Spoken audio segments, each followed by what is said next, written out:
everyone, my name is Jennifer Francisco and for today's video, I will discuss the duties and responsibilities and hand signals of officials in soccer and football. So in soccer, there are 11 positions that players can take on the field. To appreciate the game's complexity and strategy, we recommend understanding this position completely. So number one, goalkeeper. The goalkeeper is the player who defends the goal and tries to prevent the opposing team from scoring. So second, right back.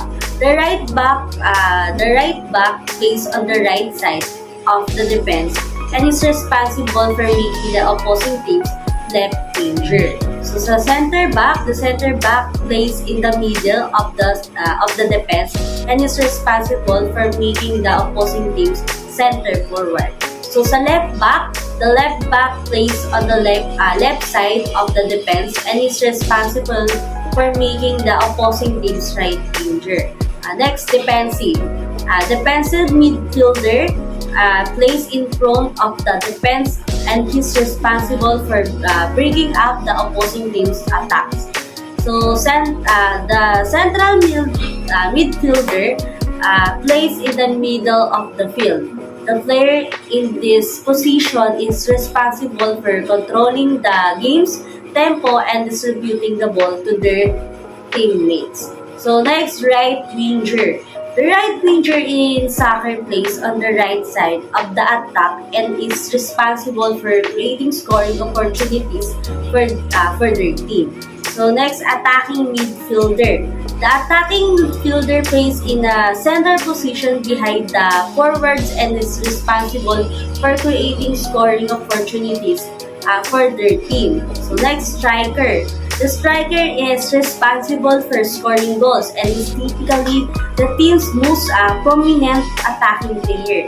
Next, left winger. The left winger plays on the left side of the attack and is responsible for creating scoring opportunities for their team. So next, center forward. The center forward plays in the middle of the attack and is responsible for leading the team's attack and scoring goals. So each position requires different skills and abilities, and players are typically trained to specialize in one or two positions. Understanding this position is crucial for both players and fans to appreciate the game complexity and strategy. This is the referee hand signal of soccer. So every time referee stop the play, he blows his whistle and makes hand gesture. So this gesture communicate the reason for stopping play and are the same for every language or competition worldwide. This allows the referee and players who may not speak the same language to understand each other.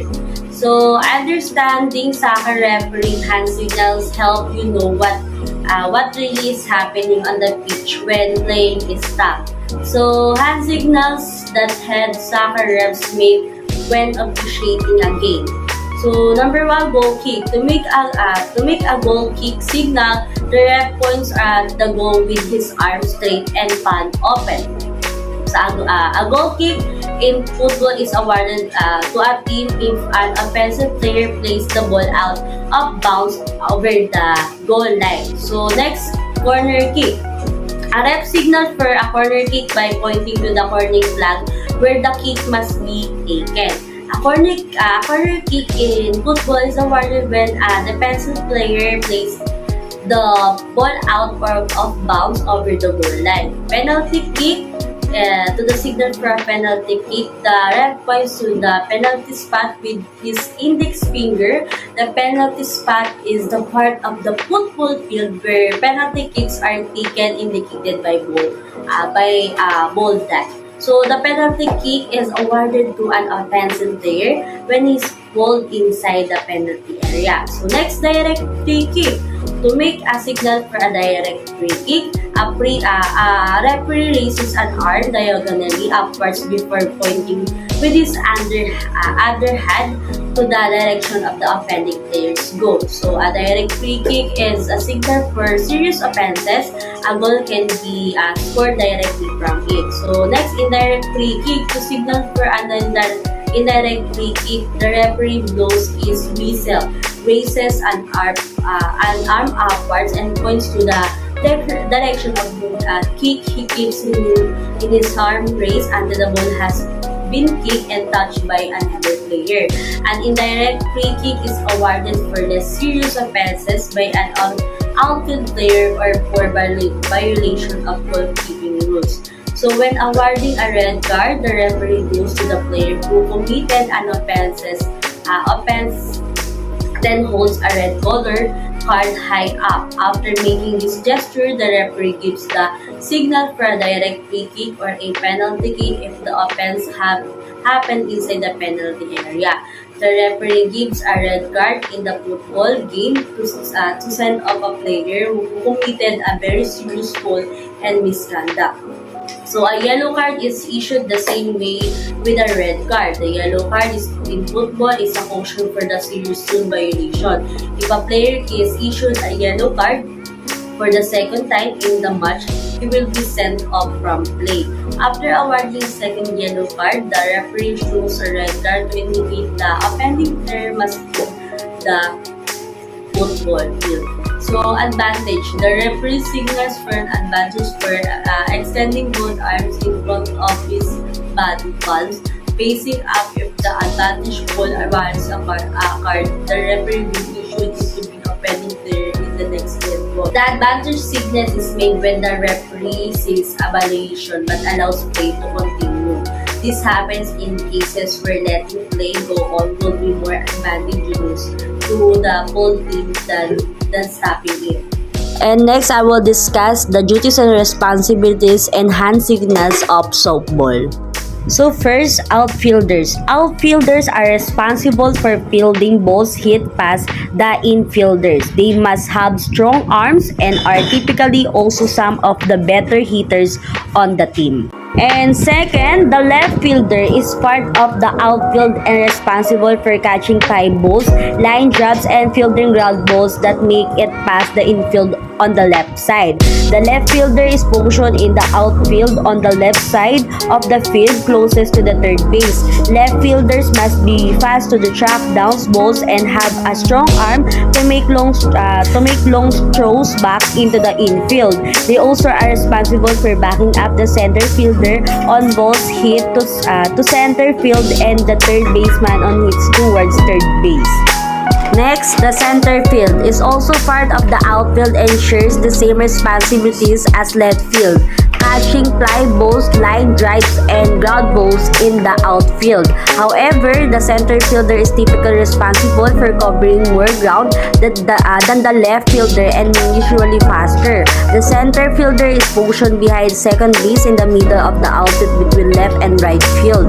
The center fielder must have strong arm as well in order to throw balls from the outfield into the infield quickly. They are also responsible for backing up both the left and right fielders when balls are hit into left or right field. The right fielder shares the same responsibilities as the other two previous outfield positions. The right fielder is positioned behind first base in the outfield on the right side of the field. They are in charge of backing up center fielders on balls hit to center field and the first baseman on hits and throws towards third base. Infielders are responsible for fielding ground balls, line drives, and pop-ups hit that are near their position on the field. And next, the third baseman. The third baseman is part of the infield and is responsible for recovering third base. There are position a couple of feet off the bag towards second base, which allows the fielder to cover with the reach of the infield. So next, the shortstop is part of the infield and plays a very important role. This position is tasked with covering the gap between second and third base, and his position is the middle between the two bases. The shortstop must cover second base along with the second baseman since the two positions split responsibilities depending on where the ball is hit in the field. So next, the second baseman. The second baseman is also a part of the infield and is positioned between first and second base. The main responsibilities of the second baseman include fielding ground balls hit in the area, catching pop-ups, and covering second base along with the shortstop. Again, depending on where the ball is hit in the infield, the second baseman is often right-handed in order to improve their efficiency. So next, the first baseman is the final position part of the core infield and is positioned a few feet off the first base bag in between first and second base. The primary responsibility of the first baseman is to cover first base because when a ground ball is hit in the infield, it is difficult thrown to the first base. The first baseman must also field any ground balls or pop-ups hit in their area. First basemen are known for their long reach extension in order to get out. So next, the pitcher. The pitcher throws the softball from the center of the diamond, known as the pitcher mound, to the catcher. The pitcher goal is to throw balls within the strike zone of the batter, imaginary zone from the batter, shoulders to their knees. The pitcher must use an underarm motion to throw the ball. After throwing the ball, the pitcher then becomes a fielder. So next, the catcher. The catcher is positioned directly behind home plate and is responsible for catching each pitch the pitcher makes. The catcher plays in a squatting stance to provide the pitcher with target within the batter's strike zone. So next, the offensive position. The batter is technically the only offensive position in softball since only one person can bat at a time. Every player on the roster, except sometimes the pitcher, takes turns batting when their team is on offense. If the pitcher chooses not to bat, the team extra player will serve as a designated hitter in the pitcher play. So next, batters. Batters face the opposing pitcher and attempt to hit the ball into the field and away from the opposing team's players. They also can be walked if a pitcher throws 4 balls, which will grant them first base. So number 1, do not pitch. The pitcher should raise one hand which the palm facing the pitcher should be declared if the pitcher pitches while the umpire has her hand in said position.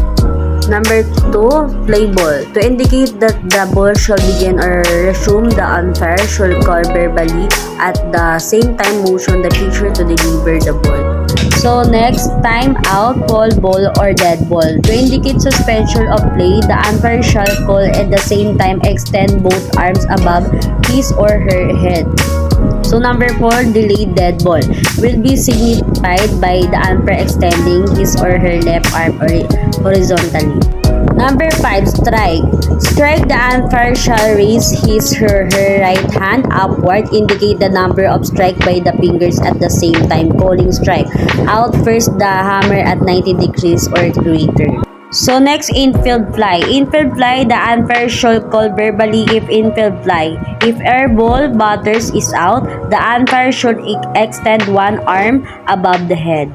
So next, safe. Safe, to indicate that the player is safe, the umpire shall extend both arms diagonally in front of the body with palm towards the ground. So 8, fair ball. Fair ball, the umpire shall extend his or her arm toward the center of the diamond using a pumping motion. So number 9, faulty. Faulty, figures touch together, chest high, followed by a strike call. And last, the count. The count, left hand indicates ball, followed by strike on the right hand, verbally give the count. So that's all. Thank you.